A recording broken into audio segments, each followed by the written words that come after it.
국민의힘 얘기를 해주셔서 아예 국민의힘으로 지금 바로 넘어가겠습니다. 자, 이준석 전 대표, 오늘 경찰이 성접대 의혹 관련해서 소환 통보를 했다. 이게 저녁에 속보로 전해졌어요. 예. 그리고 나오는 기사들을 보니까 이준석 전 대표 측 변호인들과 소환 일정들을 조율하고 있다라고 얘기를 하고 있습니다.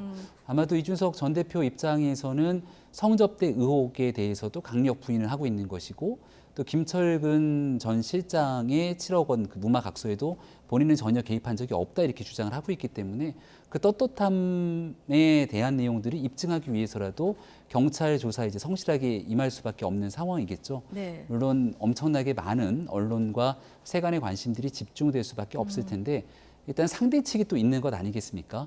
현재 구속돼 있는 상대 측이 제기하고 있고, 또 거기에 대한 많은 조사들이 이루어졌던 것 같은데, 예. 이 이후로 첫 번째 소환 조사에서 그동안 언론을 통해 얘기했던 이준석 전 대표의 입장이 과연 어떤 방식으로 수사에 똑같은 방식으로 이어지게 될지는 미지수가 아닐까 싶습니다. 네. 어쨌든 참고인 조사는 끝난 상황에서 이준석 전 대표에게 이것도 이제 공소시효가 얼마 안 남았기 때문에 나와라 이렇게 통보를 했다 전해지고 있는데요. 박원석 전 의장님, 네. 이 역시 서면 조사 아니라 나와서 조사를 받아라 이렇게 얘기를 했거든요. 이 부분은 어떻게 읽으셨습니까? 이건 사실 서면 조사로 가름하기에는 이게 사안의 크기가 너무 크죠. 네. 그리고 굉장히 지금 이 정부 여당 내에 큰 분란의 원인이 된 사건 아니겠습니까? 그리고 참고인 조사를 무려 7번인가를 진행을 했어요. 그리고 수사 기간도 상당히 길었습니다.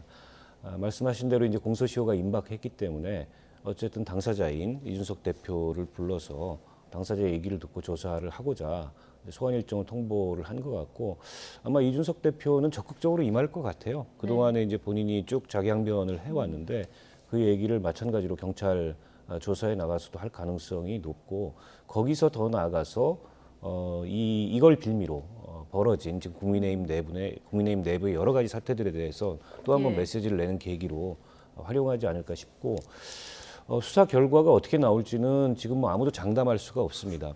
예상보다 이게 수사가 장기화되는 게 사실은 공소시효 문제도 그렇고 마땅히 이걸 이준석 대표한테 뭔가 이게 법을 적용해서 기소하거나 이러기가 어려운 거 아니냐, 이런 관측들이 상당히 나왔는데 실제 그런 건지, 아니면은 경찰이 뚜렷한 혐의점과 뚜렷한 증거를 확보해서 뭔가 기소할 수 있는 그런 어떤 증거를 마련했는지, 이거는 좀 지켜봐야 알 수 있을 것 같습니다. 사실 이준석 대표에게는 비대위 징계보다 이 수사의 결론이 훨씬 더 중요한 이런 상황이라서 그렇죠. 이제 주목되는 이런 부분인데, 자, 국민의힘은 지금 당원 당규 바꿔서 새 비대위로 간다, 착착착 진행을 하겠다 내일부터 이렇게 했는데, 이준석 대표가 또 가처분 신청을 이제 낸 거죠. 네. 당원 당규 개정해서 이제 새 비대위로 가는 거 안 된다. 전국위 개최하면 안 된다. 이거 못하게 해달라. 이렇게 낸 거예요? 네, 그러니까 당원당규 개정이라는 건 상임전국위원회를 통해서 1,000명 이내의 전국위원회가 최종적으로 결정을 하게 돼 있습니다. 예. 그러니까 지금 현재 국민의힘 입장에서는 지난번 재판부의 가처분 판단이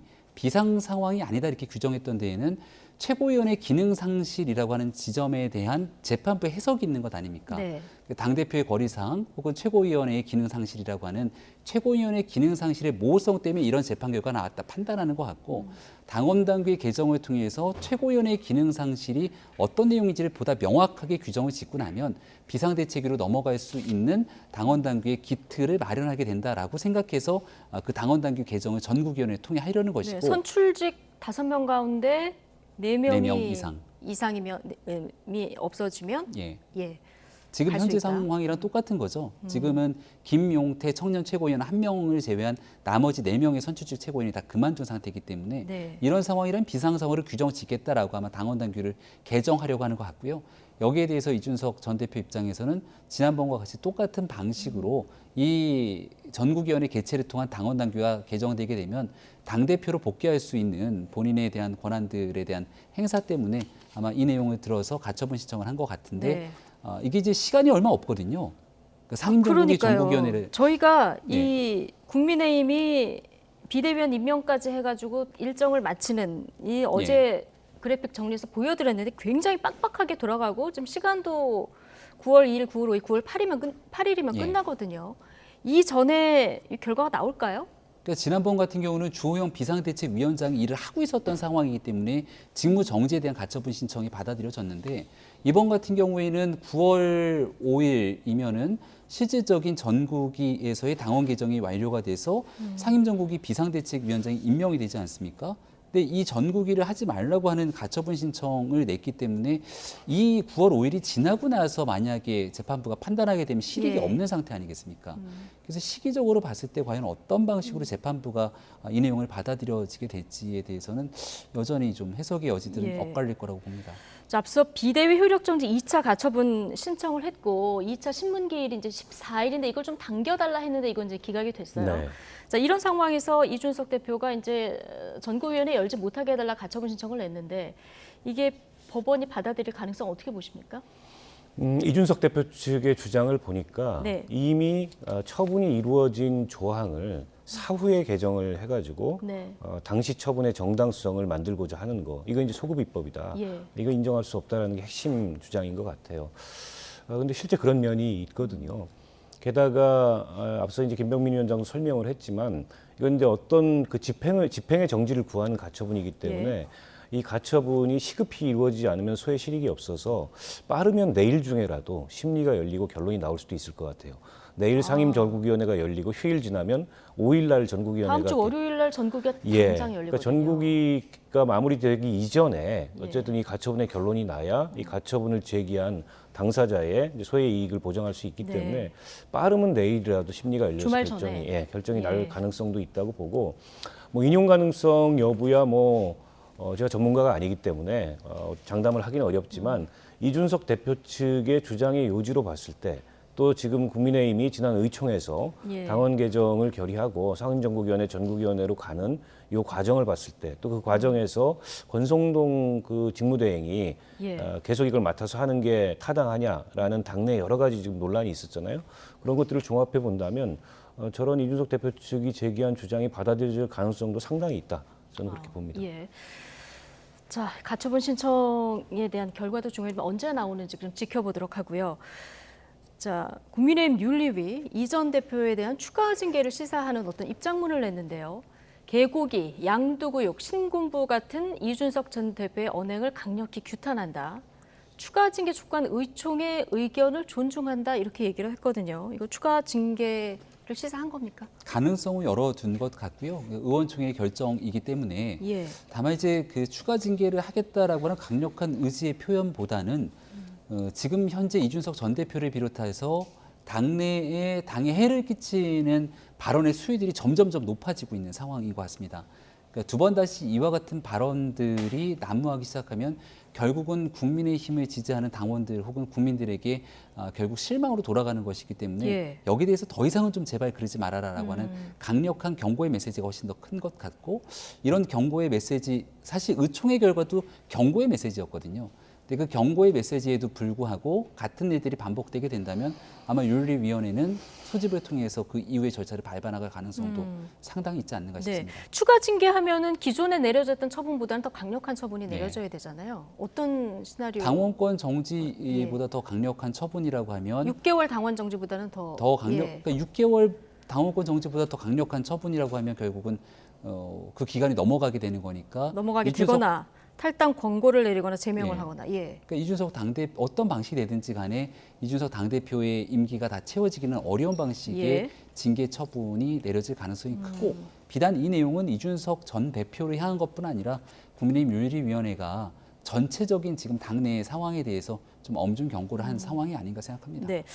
자, 이준석 전 대표는 이 분란 사태에 대해서 책임을 물으려고 하면은 이 사태에 책임이 있다고 여론조사에서 나오는 1, 2등 하는 분들 먼저 징계해라. 그리고 윤리위가 대법원보다 위에 있는 기관이냐. 자, 이렇게 반발을 하고 있는데요. 자, 박원석 의원님, 국민의힘 윤리위 움직임은 어떻게 보십니까? 근데 이제 당의 윤리위라는 기구는 일종의 당내 사법기구거든요. 특히 이제 독립적으로 운영하는 사법기구인데 최근에 그 국민의힘 윤리위원회의 모습을 보면 윤리위원회가 일종의 정치적, 정무적 판단을 하고 그런 메시지를 내는 것처럼 보여요.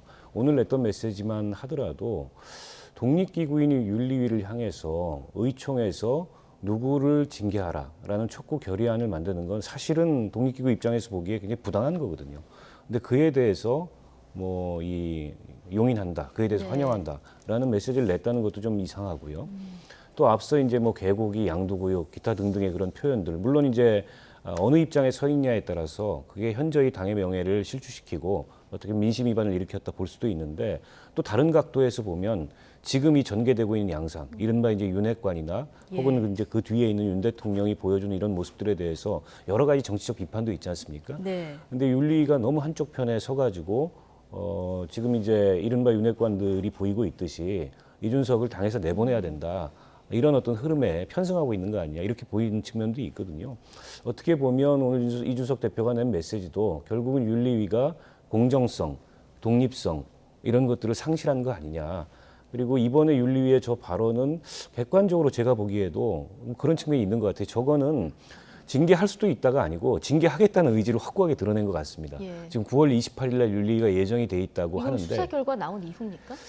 그때까지 수사 결과는 안 나올 수도 안 나올 있죠. 수도 소환했다 그래서 있고요. 수사 결과가 바로 나오는 건 아니니까. 그 수사 결과와 무관하게 이번 과정에서 했던 몇 가지 발언들, 특히 이제 뭐 사자성어라든지 신군부라든지 이런 표현이 결국에는 당의 명예를 실추시키고 민심 위반을 가져왔다라는 어떤 판단을 근거로 추가 징계를 하고자 하는 그런 의지를 드러낸 것 같고, 말씀하셨지만 추가 징계를 하게 되면 지난번 징계보다 수위가 올라가거든요. 예. 그러면 탈당 권유거나 제명이나 그건 이제 이준석을 당에서 내쫓겠다는 건데, 사태를 어떻게 보면 해결하기보다는 사태를 훨씬 더 악화시키는 그런 조치가 될 가능성이 좀 높다고 봅니다.